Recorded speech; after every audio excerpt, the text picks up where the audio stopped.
Okay. We can talk now? Yeah. So, welcome to our Fox Party of Three, our channel. We've been, if you haven't been following us and you're new to viewing us, we've been on the road for 4.5 months, living out of a truck and truck camper. We sold everything we owned, our house, boat, belongings, and just scaled down and been on the road. So this is a recap of that trip to give you a little insight of what it cost us, what we ran into, what we saw, just to give you an idea in case you're thinking of something along these lines. So hopefully this will help you, but welcome. Yeah. I'm Jill, and that's Wally. And I'm Wally, yeah. Should have done that. Yeah, and Bueller's napping. Yeah, Bueller's taking a nap. All right, so this first trip was 4.5 months long, total of 137 days. We did a little over 9,000 miles and covered 9 states and 10 national parks. Yeah, so then next, our biggest surprises were on the road. What do you think?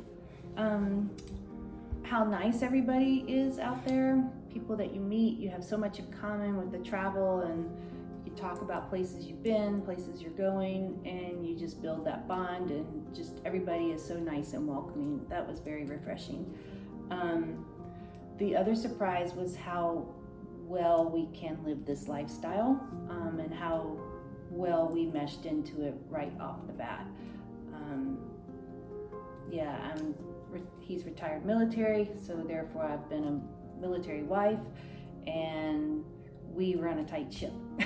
If you are going to succeed in that life, you run a tight ship. So to let go and just wander around the country was a big adjustment, but I made it, and I'm so happy we are doing this. It's awesome. So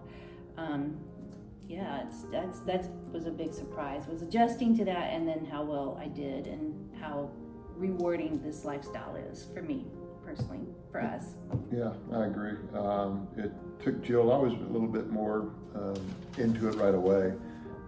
It took her about a week to kind of quit the planning and the stress of self-stress she was putting on herself to find campsites or what we were going to do and where we're going to be, and just kind of let it go and start winging it. And once we did, it became even much more enjoyable. What I would reiterate with that too is everybody we met, we seemed to have something in common, and we had more in common with people than we didn't have in common. And then I would say also for me was the driving was really enjoyable, and I was kind of shocked at that. The roads were very nice, less traveled, just that adventure, seeing how the terrain would change day in, day out, and several times even during single days it would change. It was just beautiful and vast and open and relaxing. That was, to me, a very pleasant surprise. We got along super well, too. Everybody would wonder, like, you guys trying to kill each other in this thing? You know, how is that going? How do you guys, mesh in a small truck camper? Well, we found ourselves still having fun and still laughing, and there were no arguments and there was no stress. It was really beautiful. It was fun. I'm looking forward to getting back on that and into that lifestyle. And we've been off the road for 2.5 weeks now, and got another week or so, and then we're looking forward to starting traveling again. So we made a few improvements. Our last conversational video talked about some improvements that we were making to the fort, also known as the camper.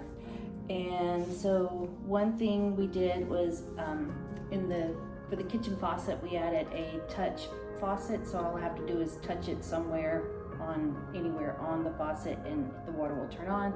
Touch it, the water will turn off. Did that for convenience and some water conservation, since we are boondocking most of the time. We also added a combination keyless and remote door lock for the back door. So we're excited to use those things.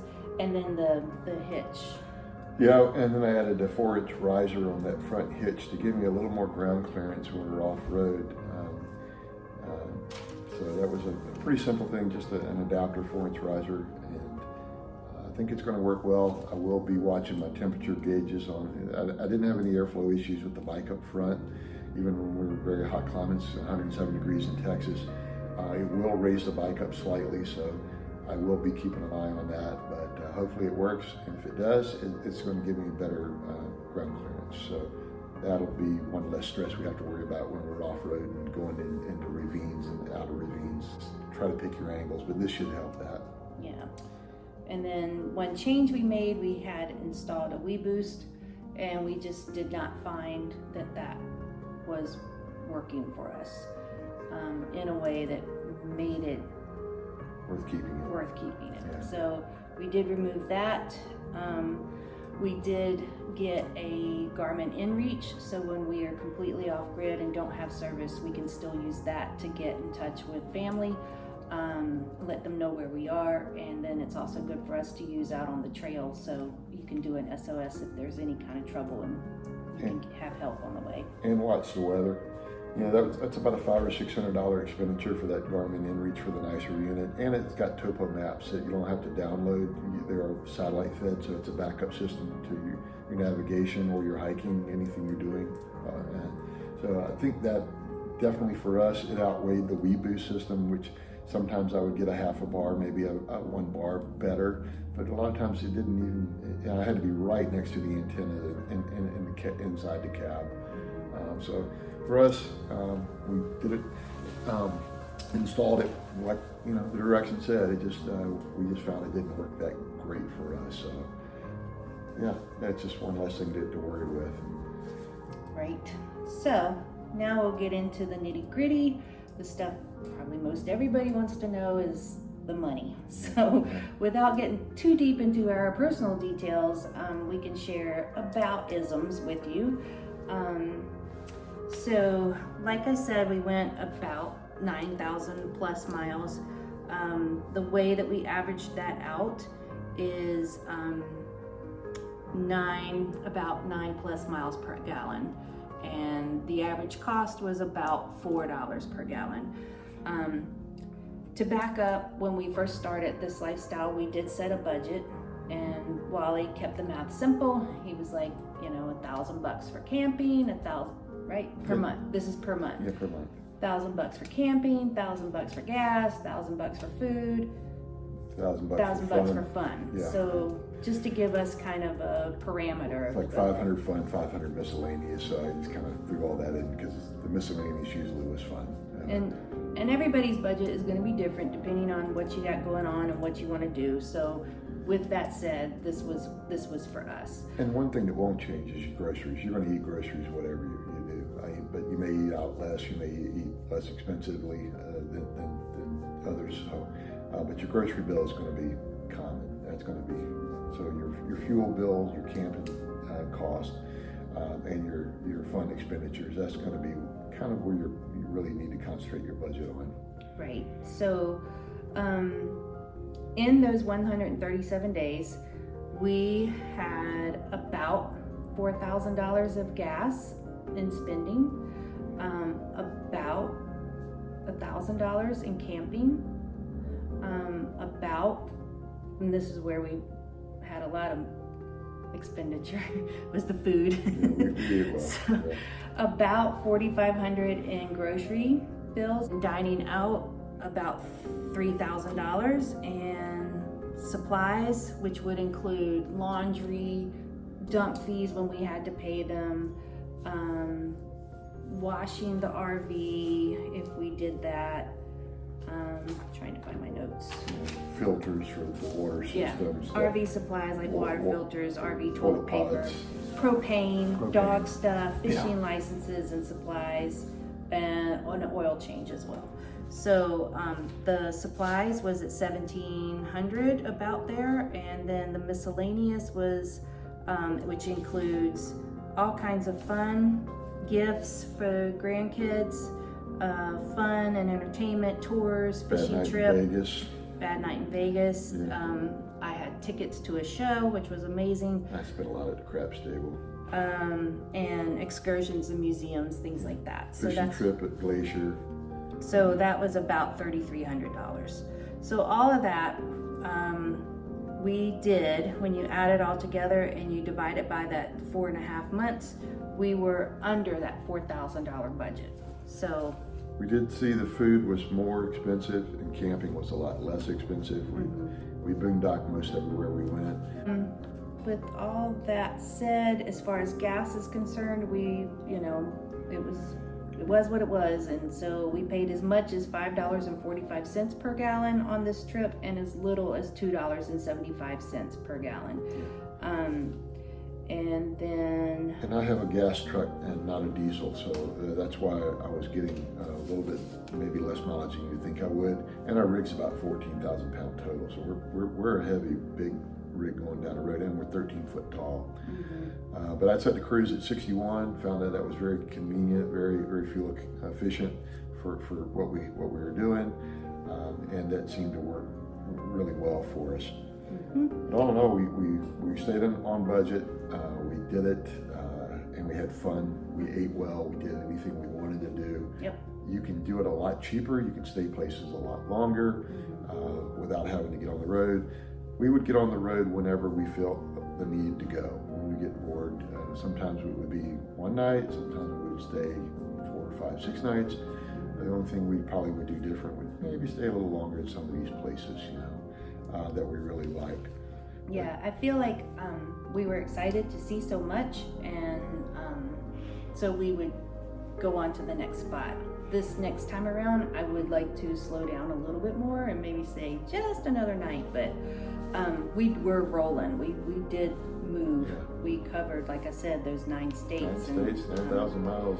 So, and just a breakdown on where we stayed, most of our time was spent on BLM land. At 45 days, we did 30 days on U.S. forest land, sometimes free, sometimes paid for, 19 days in state parks, 18 days in national parks, 7 days of each, respectively, in a military fam camp or mooch docking. Thank you for those that let us stay in your home, at your home. And 3 days apiece at a harvest host or a city or county park, and 2 days apiece at a Corps of Engineer and a private campground, and the 1 required night at a Walmart parking lot. So Got to do one. you gotta do it. I don't recommend it, but you gotta do it. But yeah, so that's all of that. And if you have any questions, you can leave us a comment.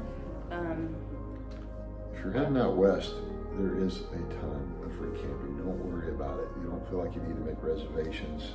If you have a rig that you're comfortable getting on and off the beaten path just a little bit, it's unlimited. The places you can stay. And some places are really easy to get to. Some places are really easy. We met friends on the road, pulling fifth wheels that were getting in some places. The smaller the rig, the easier. But we would get on the road 10:30, try to be somewhere by 2 to 4 in the afternoon, no later, and we'd take our time. We'd stop and have lunch and sightsee all along the way. We'd take a 2-hour road trip and make it 4.5 hours. But there's plenty to get to see. So out west, don't worry about the camping. It's there, it's available, it's free. We found that the campsites were clean too, for the most part. I always tried to leave it better than I found it. But we'd heard all these horror stories about how trashy these campgrounds were and dispersed camping was. Didn't really find that to be fit. I think people are getting it now and taking care, and I saw other people doing what I was doing. So. Yeah, even at the busier spots too, it was the case. So that was a happy surprise as well. As far as the budget is concerned, we did have some big expenditures on the fort, the rig. That was covered. We were covered for that because we had set up a fort fund to cover those types of things, which I would recommend. Don't just wing it when it comes to those things, because even though our rig is new, we did have some things pop up. So just to give you an idea, it was a little over $2,000 in those expenditures. So you got to be prepared for emergency Yeah. issues. Yeah, and then extended warranty on the RV did cover the tire again. That's a good idea to have the extended warranty and an emergency fund. I recommend both if you're going to do it full time, because you're going to wear your rig out a little bit, a lot more than you would if you're just weekending it occasionally. But the Arctic Fox 990 that we had, great. The thing held up super well. I don't think I would change the setup. I would keep the gas truck, I would keep the dually, I would keep the Arctic Fox 990. I don't need a bigger rig, I don't need more truck. I just really liked how we had it set up, and even how we had the interior packed, both in the truck and the rig. We would take less clothes. I think we both agreed on that. Yeah, which we've already kind of pilfered through that to get rid of some of those things. But yeah, I mean, it was a great trip. Yeah, looking forward to getting on the Looking road forward to again. doing it again and seeing new areas and Yeah. I'm ready to see the country again. And so speaking of which, at the end of the year, we do have a kind of a bit of surprise for y'all if you're joining us. So stay tuned for that. We have a big announcement to make. And it's more exciting than blue hair. So, if you like Jill's hair comment, she changed it up and living free, and Yeah. I love it. And Yeah. I tell everybody, in this lifestyle, we felt like teenagers skipping school. Yeah. We just had fun. We did some stupid stuff that teenagers would do. I'm not going to go into details and embarrass myself on how we towed our bike with my motorcycle or anything like that up hills. But we just had fun, and we lived better. We're healthier. We ate better. You can do this. It's hard to break free, Yeah. but once you let go and you do it, you will find out, I think it is well worth the effort. Yeah, and every single thing that I've given up, sold, or given away, I don't miss it, and I would do it again, and I would do it 10 times over to have this lifestyle. So if that's holding you back, it's a process, work through it, but you'll get there, and it's worth it. Yeah, life is actually so much better just not having all the daily stresses and the things that we own that sometimes end up owning us. I like that freedom. Yeah. I'm ready to get on the road. I'm ready for The big announcement. big announcement. It's pretty big. It is. Yeah. So, and then. And so you guys have a Merry Christmas and enjoy your time with your family or whatever it is you're doing, and we'll see you soon. Yeah, thanks for following along. Yeah. You guys are a big part of this, and hopefully we didn't bore you too much. And we'll see you in the future. All right. Take care. Thanks for watching.